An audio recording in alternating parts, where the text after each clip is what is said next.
Araw ng linggo, narito ang Daily Bible Verse. Halika ating alamin ang puntos at aral sa Deuteronomio chapter 31 verse 6.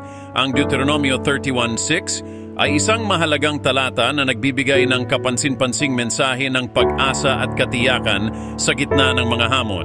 Ang talata ay nagsasabi, magpakatatag kayo at lakasan ninyo ang inyong loob. Huwag kayong matakot sa kanila sapagkat sasamahan kayo ni Yahweh na inyong Diyos. Hindi niya kayo iiwan ni pababayaan man. Ito ang puntos ng talatang ito.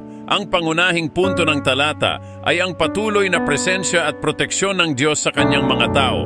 Sa kabila ng mga pagsubok at mga hamon na kanilang haharapin, ang Diyos ay patuloy na kasama nila, naglalakad sa harap nila at lumalaban para sa kanila. Ang talata ay nagpapaalala sa mga Israelita ng kanilang karanasan sa Ehipto, kung saan sila ay iniligtas ng Diyos mula sa pagkaalipin.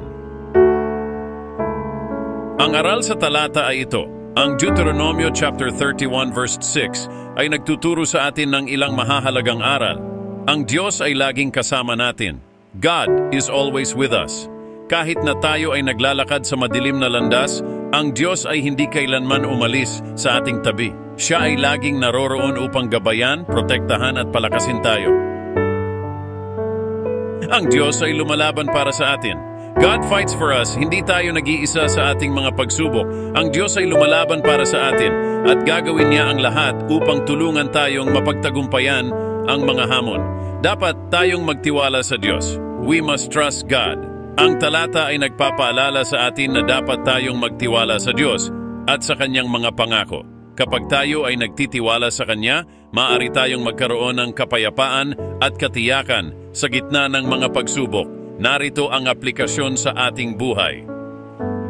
Ngunit, bago tayo magpatuloy, nawa po patuloy niyo tangkilikin ang video. I follow niyo po si Brother Chris sa kanyang YouTube at Bro Chris channel at kanyang Reels follow. Like, comment, and share. Magbalik tayo. Ang mensahe ng Deuteronomio chapter 31 verse 6 ay may malaking kahalagahan sa ating buhay ngayon. Sa gitna ng mga hamon at paghihirap na ating kinakaharap, ang talata ay nagpapaalala sa atin na hindi tayo nag-iisa.